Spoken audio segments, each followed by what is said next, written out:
Welcome to Friday. Now, to answer any questions that you might have, so that when you or anyone you know has any real estate needs, we would love the opportunity to be of service and to represent you, whether you're buying, selling, investing, or any of your friends and family. So, I know, obviously, we are in January, so that means, since it takes a little bit of time for GRAR, Greater Rochester Association of Realtors, it takes our board a little bit of time to give us that Q4 data, but we've got it, so we are bringing it to you. Yes. and what we do is each quarter we are talking about absorption rates. We're getting like totally nerdy on you, but ultimately to give you the overarching themes of what's happening in the market, what we're seeing, what we're projecting. You know, this past year we sold over 200 houses. So when we feel something, we typically, our team is feeling it pretty soon and pretty quickly, as opposed to some, you know, if we're not selling as much, it's hard to kind of see these trends. But there's some trends that we're seeing because of the volume that we're doing that allows us to give some really great insights. That's what we're excited to do today. Awesome. So make sure comment below if you guys have any thoughts, questions, comments on everything that we're talking about. If you're in the market right now, you're probably going to be feeling some of these things. So definitely give us a like, give us a comment. And if you're watching this later on, make sure you do your hashtag replay. Yes. Replay. So we can see all of your questions. And yeah, let's get into it. Yes. Okay, awesome. Perfect. So, all right. So general market update. So Abby, We love doing this. Let's start with talking about buyer's market versus a seller's market, and then we'll dig into where we're at now. So what's a buyer's market? Yep, so we always like to really start general so you guys can understand that when we're talking, okay, this is what we're talking about. So a buyer's market basically means that the buyer is in control, meaning that the inventory of houses is really high and the amount of buyers is lower, meaning they're in the driver's seat. They don't need to make a decision on, oh my gosh, I love this house. Do I need to write an offer right away? They're in the driver's seat when it comes to a buyer's market. In the seller's market, which, as you know, as we talk about all the time, we haven't been experiencing that for the last few quarters, last few years, frankly. Yes. That's when the inventory of houses is low, the opposite, and the amount of buyers is high, meaning that the sellers are in the driver's seat. And the buyers are like, I want your house, I want your house. Yep. Whereas in a buyer's market, the sellers are like, pick my house, pick my house. So it's very different. And like we've been saying, the inventory, you've heard it, like the inventory is so low and the buyer demand is so high. So that's what we've been experiencing. So if you tuned into Q2, Q3, even Q1 market updates, we were already seeing that reaction, and we were getting multiple offers in Q1 last year because buyers just did not have a lot of inventory. Yep. And we're already starting to see that, but some things are looking a little different, and that's what we're going to share with you today. So that's the overarching buyer's market, seller's market. We're in a seller's market. However, there are neighborhoods, there are price points that change that up a little bit, and that's what we'll get into today. Exactly. And we're going to talk about some of those specific spots, but if you are listening to this and you're like, I want to know the exact details about my house or the neighborhood that I want to buy in, send us a message, post in the comments, and we will get you all the info that you need. Okay, all right. let's do so Abby's a numbers crazy person. Oh my gosh, are you kidding? You are more than me. Okay, I love numbers, but she went crazy with these numbers. So as we get into it, some of the things, no, it's fantastic. Some of the things that she really dug into and that I'm like along for the ride with is we compared Q3 to Q4. So what kind of trends we're seeing. But then what we really wanted to do too was compare Q4 last year to Q4 this year. So if you hear us talking about Q3 to Q4 or year over year, those are the numbers that we'll be talking about. Yep, exactly. Because Q3 and Q4 are different times of years. Q3, things are still popping, everybody's still moving. I don't know. It's Friday. We're getting crazy up in here. But then when you look at Q4 to Q4, so 2018 to 2019, that's when you can really see the major differences as well, because you're looking at the same time of year. We're still in the holidays, we're still in the winter, but year over year, which is really cool too. So love it. Let's get into it. So closed sales, looking Q3 to Q4, we did see a decrease across the board in all of our major counties that we service. So in Ontario County, we went down from 436 to 387. In Monroe County, we went down from 2,700 to 2,100-ish. And then in Wayne County, down from 326 to around 260. So we did see across the board everything decreased, which we're not totally surprised about because we went into the winter. Yes, and so when we say winter, what we mean is so the last 3 quarters, October, November, last 3 months, October, November, and December. Yeah. We have, not only are we dealing with the holidays, but we're dealing with the snow, which came very early this year.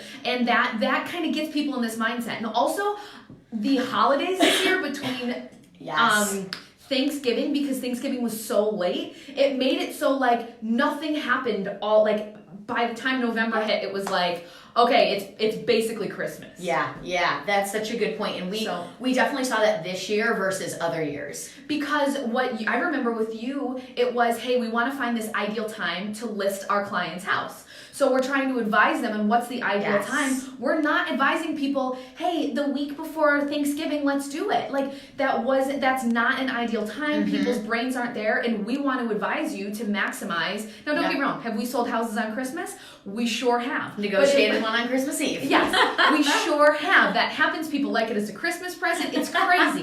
However, if we do have our option to pick, it didn't make sense for us to list even November 20th, and frankly, people were still coming back from Christmas December 10th, and it was basically Christmas there. So that made an impact, and we totally felt that. Totally did. So in all of Rochester, so the entire Rochester market, 2018 to 2019 quarter 4, that went from 4,400 to 4,472. Basically the same. So that's good. Yes. That's good that the Rochester market quarter 4 to quarter 4 year over year is pretty stable, even though we're seeing quarter 3 to quarter 4 decrease, which we expect, not a concern. For sure. So now we go into inventory, which basically means homes for sale that are on the market. So quarter 3 to quarter 4, again, we saw this number decrease since, again, we were going into the winter months. Going into the holidays, less people wanted to put their house on the market and maybe have showings, things like that during the holidays. So Ontario County went from 425 homes to 367. Monroe County went from 1,200 to about right around 1,000. And then Wayne County went from 250 to around 230. So we did see less homes on the market throughout the last quarter. And what we always say is winter is also a great time to buy. It's a great time to put your house in the market, because when there is less inventory, then you have, there's buyers out there that are so serious about buying. If you're looking in the winter, you're ready to go. You're relocating. You have to move. And we want those motivated buyers. I only want to bring in motivated buyers. That's the time to do it in the winter. Yep. And also remember, the inventory in quarter 3 was already low. So the fact that it is even lower is like, okay, we've got to rock and roll. It's a lot. And that's where some people say, hey, I don't want to necessarily list my house in the winter because of showings, things like that. But you have so much less competition at that time too. And what's crazy is at this time last year, we were telling you guys, oh my gosh, the inventory is so low. Wow, looking quarter 4 last year to quarter 4 this year, so 2018 to 2019, it decreased even more. So it went from around 4,000 houses on the market to around 3,700. So even at that point, we didn't think it could get any lower. Throughout the year, it did. Yes. Throughout the year, it did. So we're not surprised that there's less homes on the market. We are in a seller's market, meaning a low inventory, but also in the winter months, that goes down even further. Yes. So the other thing, the next key that we talk about too, is average sales price. So average sale price is basically, and it's very important to see out of all of the markets, how the average sale price, are they going up or are they going down? In Ontario County, the average sales price went from $241,000 down to $227,000. So between quarter 3 and quarter 4. Monroe County went down as well, $192 down to $180. Wayne County went from $151 up to $159. We saw this in quarter 3 too. Yes, Wayne County is really killing the game right now. Wayne County is killing the game.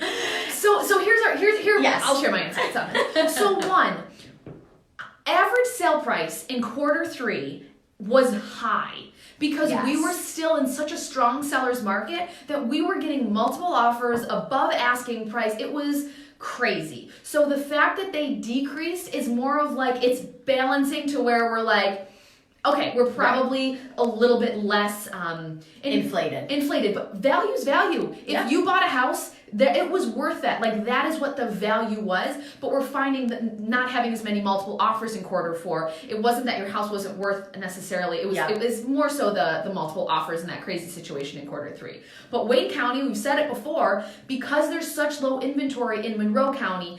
In Ontario County, it's not as dramatic, but definitely in Monroe County, people are willing to drive to Wayne County and say, listen, if I can get this house, if I can get a house that I'm not paying 10 grand over asking for, I'm willing to go out to Wayne County. So that's why we think there's been such great growth out there. Exactly. And again, we are seeing that, quarter 3 to quarter 4, we're seeing this shift in the average sale prices are going down besides in Wayne County. And that could be that quarter 3 was just so crazy and quarter 4 leveled out. Also, again, we went into the winter months too. So things like that. But when we look at that overarching over the last year, so quarter 4 in 18 to quarter 4 in 19, the prices went up across the entire region. So 161 on average to 170. So from 2018 to 2019, the average sale's gone up. And we have there's this thing called inflation, right? But this is more than inflation, and a lot of it just has to do with inventory being low, buyer demand being high. And this is across the board, guys. We are going to dig into even more about inventory and absorption rate in different price points and in different neighborhoods. But this is across the board. Yep, for sure. For sure. Okay, awesome. And then the last thing we get into before we're going to jump into the absorption rate is I'm getting excited. Days on market. Hi, everybody that's on. Hi Jeff. Hi, Rocco. Steph. Hi, Mark. Hey, Jeff. Hi, Megan. Awesome. So average days on market. So this is going to be obviously once a house is listed, on average, how long does it take to sell? Yes. And we're seeing, again, quarter 3 to quarter 4, that our days on market are a little bit higher. And that really has to do with everything that we talked about above.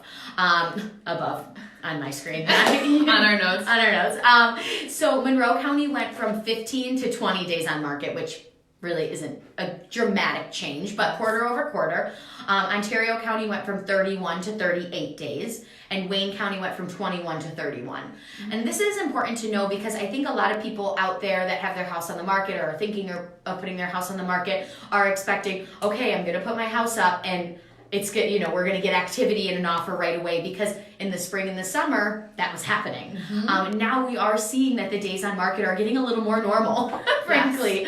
Not that it's a bad thing. It's again more balanced out into a more balanced, secure market. So, 20 to 30 days is what we're seeing throughout the board with days on market. And days on market is such an emotional thing. So if you are out there, if you have your house on the market, like it's a week feels like forever, especially when you're getting bombarded with all this, like, your home should be flying off the shelves. Like, the reality is average days on market right now is 30 days. Now, yes, we have those ones that are on it for years and they just, like, they're really dragging it down. That's where you bring vice versa, too. And vice versa, that there's a lot of ones that fly off the market still that first day, too. And this is all across all Rochester, right? Yep. All across the board, we're seeing some increases. And again, this is quarter 3 to quarter 4. Going into the winter months, we do expect days on market to be a little longer. Now, when we're looking at quarter 4 to quarter 4, so 2018 to 2019, like, what year are we in? 2018 to 2019, days on market's decreased from 19 days to 14 days. So when we're looking at kind of this overarching, where have we come from and come to, we are still seeing the days on markets decreasing. So homes are selling faster in quarter 4 2019 than they sold in 2018. Exactly. Yeah. Exactly. All right. So our favorite one we're going to finish off with is absorption rate. Do you want me to explain? Yeah, go get it. So absorption rate is the rate at which the market absorbs the home. So if over the course of the entire year, 12 homes sell in a certain price point in a certain neighborhood. Yes. It says that it takes one house sells every month. Yep. Okay? So then we say, okay, well, how many homes are on the market right now? There's 3 homes that are currently active right now. What was the absorption rate? We said that it takes one home sells a month. So that means there are 3 months of inventory hanging out on the market right now. You're so good at explaining it. See, I just use a calculator, I find. But here's why the absorption rate's important is we need to, it's not just, oh, in Brighton, there's 15 houses for sale, there's not a lot of inventory. It doesn't matter how many houses are for sale, it matters on average how many houses are selling each month, how many buyers are entering into that market, and so how many buyers are pulling those homes off the market. Yeah. So here's why it's important. When we talk about buyer's market versus seller's market, your buyer's market, seller's market, if it is balanced, it's around 3 months. Yep. So if you have enough inventory in your world of price point and neighborhood, that means that if you put your house on the market today, if every home sold in front of yours and yours lined up next, it would take you 3 months to sell your house. Now for us, we price it. If you want to get your home sold fast, we're gonna price it. We're gonna be that best person, that best one. So we're gonna jump ahead. However, that 3 months is balanced.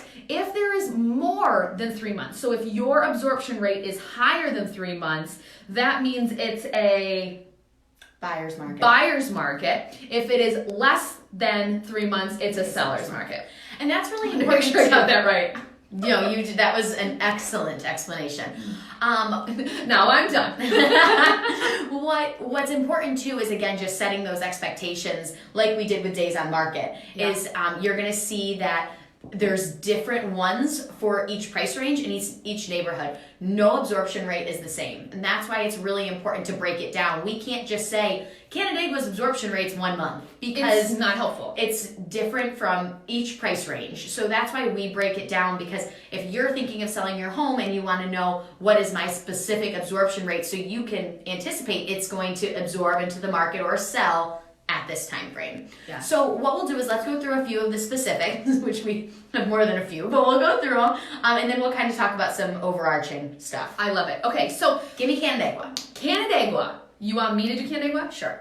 Okay, so like we said, we do like neighborhood or area as well as price point, because different price points, there's different amounts of buyers. Yep. So for example, the first price point that we'll do is in Canandaigua between 150 and 250,000. Right now, the absorption rate is 1.71.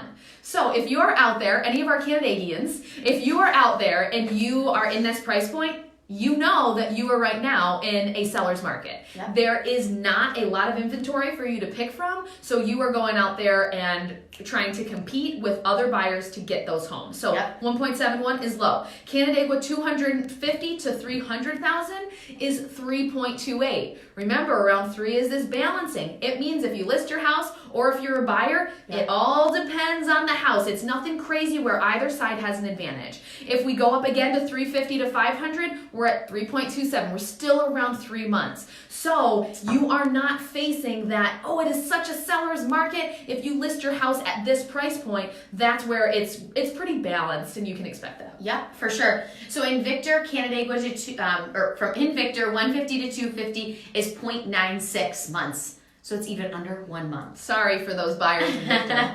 Victor, 250. We've got so many of them, and we're like, I'm sorry, guys. But we will find you houses. Well, you escalated there. Victor 250 to 350 is 1.4 months, and Victor 350 to 500 is 3.58 months. Mm-hmm. So we do see, generally speaking, that as the price point goes up, the absorption rate goes up, just simply because of those less buyers out there. Yeah, and we do a lot in Ontario County. So we were like one of the tops in Ontario County this year. And what we have found in Ontario County is it's different than Monroe County. Mm-hmm. It's just a little less. It's just less intense. There has been less of that pressure of the multiple offers, but it's still there. But the reason I preface that is because we're going into Monroe County. So Penfield, 150 to 250,000, 0.17 months. So we still, in Q4, over Christmas, if you list your house somewhere between that price point, you are happy. You are very, very happy as a seller. You're not so happy as a buyer. Yep. Penfield 250 to 350, 1 month. So still very, very much a seller's market in that market. Penfield 350 to 500, 2.2 months. So we're getting closer to that 3 months where you're not feeling that you're guaranteed to get these multiple offers in that price point, but not as crazy as the lower priced homes in Penfield. And then in Brighton, 150 to 250, we're at 0.37, so still under half a month or 2 weeks to absorb into the market. And then Brighton, 350 to 500, we're at 0.95 months, so right under 1 month. And really when we were doing these calculations, what we're seeing is that since there's less homes on the market, that really can affect the absorption rate. Yes. Because if you're doing the math, there's still all of the homes that sold within the last 12 months that we're calculating, but there's less homes, which means actually on the market, which means less competition and less that need to sell. Yes. In order to sell yours. And we're trying to understand why. Like, why aren't people listing their houses, right? And so, and of course, it's not like we're trying, like, the reason why a lot of people aren't motivated to is because they've got a great interest rate. And interest rates are still good, but they because they got a great interest rate when they bought their house, they actually bought their second home. They didn't buy as many of these first homes. Yeah. So they were able to say, hey, listen, I can afford this. I don't know if interest rates are going to go up. Let's say this was, several years ago. There was this fear that interest rates were going to start creeping back up. So they wanted to make sure that they bought their big house with as low of an interest rate as possible. However, everyone's like, those interest rates are going up. Those interest rates are going. They're not going. Like, they haven't gone. Good. They're like, they're still fantastic. Talk to a loan officer. I'm not going to tell you what they are anymore. Like, there's not a lot of moving as much as there once was. I think now it's up to 13 years is what is an average how long someone's staying in their house. From 7, right? From 7. So people are just staying in their houses longer, which changes that inventory too. For sure. And because when it is a seller's market, the challenge is in the move up buyers. Yes. So so let's say I'm a first time home seller. So I want to sell my house and I know I can sell it in a snap. Right. I have nowhere to go. I'm going to be competing for some place to go. I'm not going to be able to find the house that I can't. It's going to be a challenge for me to buy my next house. Right. Because if you're buying in Canandaigua, let's say, it's going to take you only a month, 1.7 months to sell your home, but there's still less inventory of homes at your move up price. So really that's a really great point. And we're meeting right now. If you're in that spot right now, we have a lot of connections with local short-term rentals. And I'm doing that with a client right now. Yeah, so we make it so, let's say hey, I want to cash out of my house. I know it's a great time to sell, but I'm really nervous about buying. I don't want to go in non-contingent, and going in non-contingent in this market's really kind of important, not necessarily, we've done a bunch of them, but not necessarily ideal, that you can go into that short-term rental, and that's a great spot to be. For sure. Yep. We've got a lot of options. And again, if you want any specifics for your town, your price point, things like that, we can even go down into a neighborhood. Yeah. What would you say? I was like, what are you going to say? Yes, we can get super specific to give you that data just so you have the expectations of, if I were to put my house on the market, I'm really thinking about doing it. You are fully educated, and anytime we meet with a client, we're going through all of this data too. So, because we love our numbers. Yeah. So we hope this has been helpful for you today. Again, any questions, let us know, but thank you for tuning in to Friday with Friends. Friday with Friends is our opportunity to talk about what's going on in the market. So if you or anyone you know has any real estate needs, we would love the opportunity to be introduced to them so we can see how we can be best help, and we'd love the opportunity to represent you, your friends, and your family. All of our video blogs are all on our website at friendonyourside.com. Feel free to share them. We've got some other video blogs that have these awesome downloads and some cheat sheets. If you are thinking about buying or selling, we would love the opportunity to help and give you as much information as you can. Awesome. Thanks, guys. All right. Have a great weekend.